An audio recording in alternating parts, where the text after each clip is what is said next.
Good afternoon. My name is Mr. G. That's what everybody call me, Mr. G, or Mr. Raymond.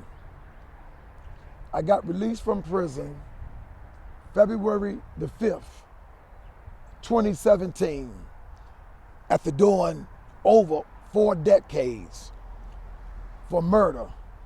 I killed the guy that raped my sister. I used to get in other miscellaneous trouble as a kid. I got tried as an adult. But when I got out, my family had all died while incarcerated. So when I got out and came back to Washington, D.C., I came back to visit graves. I had thought I had grieved my family while incarcerated. I knew when the chaplain called me to the office, it was bad news because I wasn't heavily into the church. But fortunate for me, I had a strong constitution. So I came back to my cell, I grieved and moved on with life. But when I physically got released, February the 5th, 2017, that's when I realized, damn, I'm really alone. I'm truly alone. I'm coming home to visit graves. So my parole officer told me I had to go to the shelter because I didn't have nowhere to live. So I went to the shelter in the District of Columbia on Martin Luther King Avenue that's ran by Catholic Charities, and I stayed there about a week. So one day a guy who was at the shelter, been there for several years, he had gave me a phone number to a guy that he said run a rooming house, and the house was decent for people my age. So I went there, but I didn't go till the next day. And when I got there, the guy had told me, he said, man, wow, had you came a couple of hours earlier, you could have got the last room. Ain't but 4 rooms in the house, and I sleep in one. I said, okay. So as we was walking towards the front door, I noticed by the closet, I had an idea. I said, I got an idea for you, a proposition. I'll give you $75 once a week if you let me sleep by that closet where nobody walks at. And the guy said, really? Because to him, he's selling floor space. That's a good deal for him. But he didn't know my story. That closet and that floor where nobody walked at was like the Hilton Hotel to me compared to the shelter. The shelter reminded me of prison.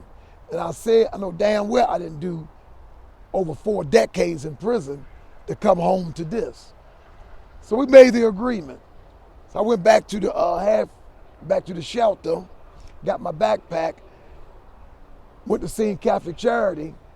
They gave me a sleeping bag and a little small backpack of hygiene. And I stayed there about a month. My sister had died unbeknownst to me, and she left me some money, about $15,000. And she died July of 2007. My mother died in 94. So she left me some money. I never spent it. My lawyer on my case, on my appeal case, named Phil, he became like my surrogate brother in the family that I didn't have. So he put it in the bank. So when I got released in 2017, he met me at the airport and he gave me an envelope with my birth certificate, my social security card, and this chain right here, and this ring that my sister left me. And he gave me my bank card. I've never used drugs. I've never drank or gotten high ever in my whole biological life. When I came home and got the room, I kept looking for somewhere else. So Catholic Charity They owned a building in DC and they rented out rooms, but you had to have a source of income. At that particular time, I was doing security guard work, and they charged me like $600 a month. It was a pretty big sized room, and down it had 3 floors in the building, and downstairs was the kitchen, which was called the common area, and downstairs in the basement was the laundry. So I stayed there about 9 months. I went through a program in DC called Echelon. I'm gonna give them their kudos. The program was for 180 days, 6 months. And you had to have a source of income too. At that time, I was driving Uber, picking up passengers, as well as doing Uber Eats. So they sent me to leasing offices in DC that wasn't big on checking for credit history or background checks, because I didn't have no credit history because I ain't worked nowhere. I'm just getting home. And my background, I was convicted felon, even though my conviction was 4 decades ago, and that was probably good because most people only go back 7 years.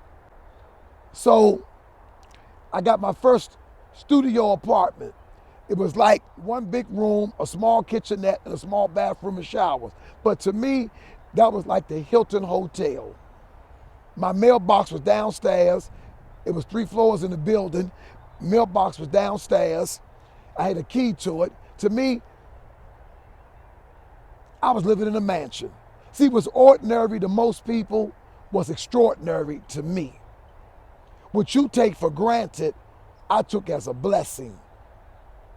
And when I showed it to my parole officer, because one of the conditions of getting off parole was having stable housing and a job or a regular source of income, whether it's SSI or retirement. That's the 2 reasons to apply for getting off parole. And I was on parole for life.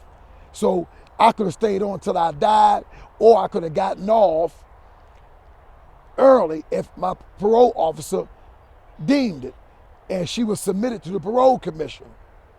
So she was very impressed with that I had gotten home in a year and I've gotten these 2 major things.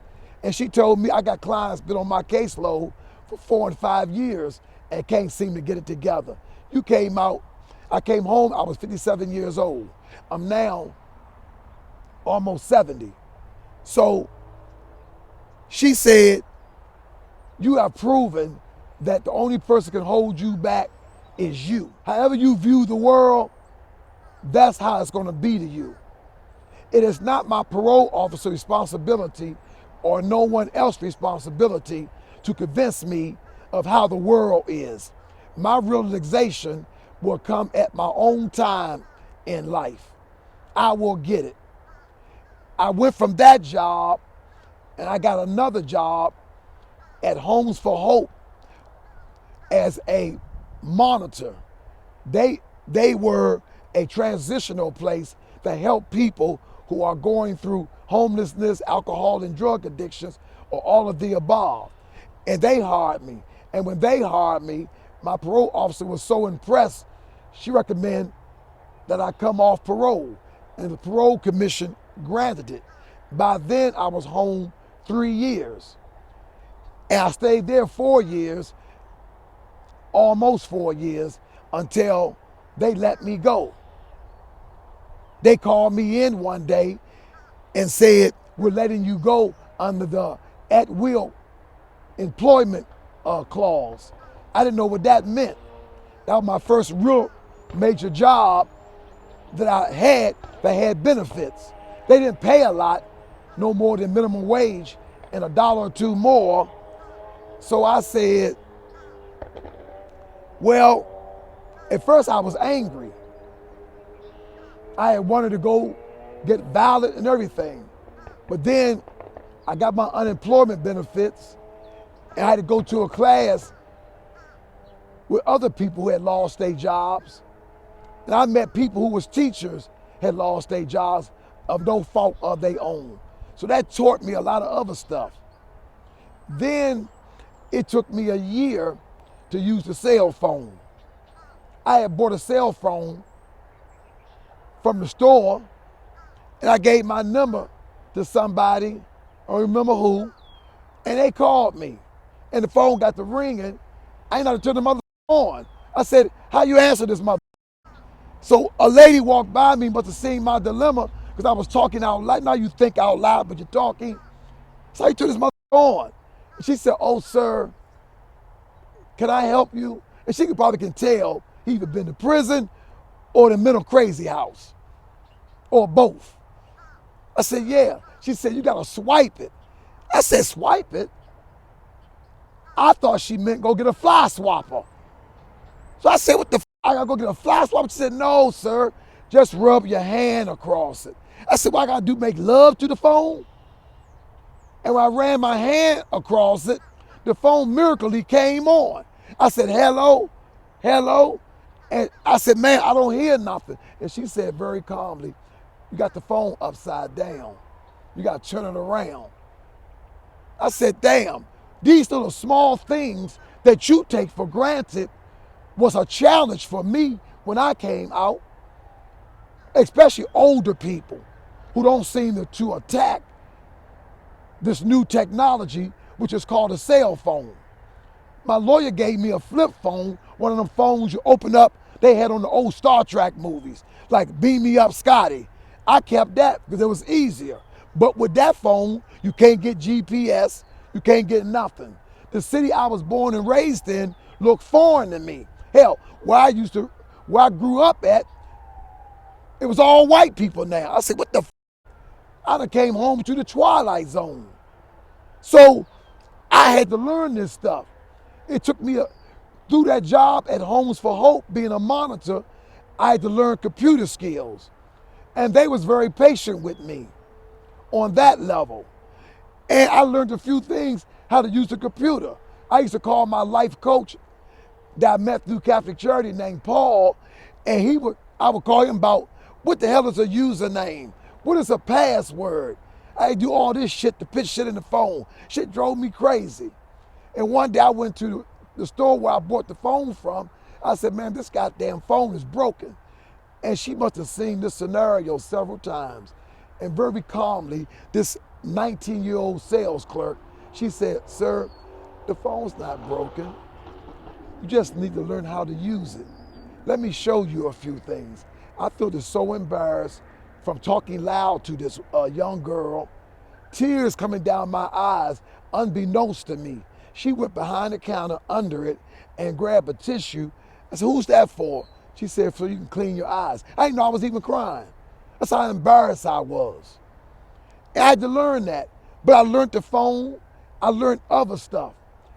I learned through the difficulties that I was facing from being released, my character started showing. And I said, damn, there's no way I'm gonna survive prison. And I was in the penitentiary. I didn't go to the mediums and the lows. Not because I got in trouble, it's just that they wouldn't send me there. And I watched people die in prison from murder, illness, but I just knew in my heart this was not going to be my tombstone.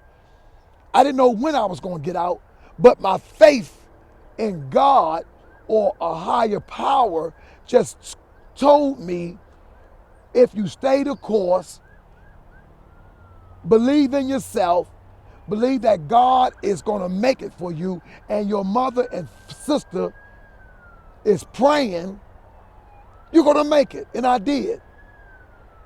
And the hardest part for me adjusting on the street was not so much the technology.